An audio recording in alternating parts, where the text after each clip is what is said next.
غافلا من ذكر الله، بدل ما تخلي لك في الشريط، في السيارة، في السيدي، في الشريط مدحت حمد، خلي لك قرآن الكريم. قال أخوك ما أرد لرأسي. هيش ما أرد لرأسك؟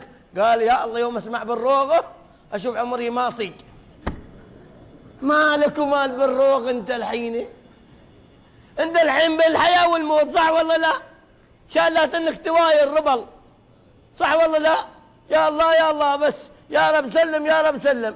أول حين واحد يركب مصيحة وبعده متقبض، والله الخوارة والله راكب سمحة، الحين متفلت ما حيدي بين سمي وأرض، صح ولا لا؟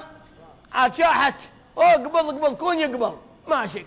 قال لك رديت يكون راد ناقة رايغة، كان ناقة يوم رايغة انت بعدك ما تردي، اضرب واضرب الخزام ما شيء رواقة ترى.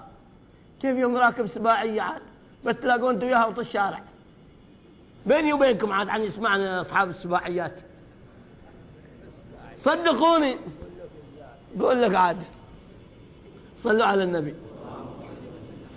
فإن كان مؤمنا حقا قال ربي الله وديني الإسلام وقرأت كتاب الله وآمنت برسول الله صلى الله عليه وسلم.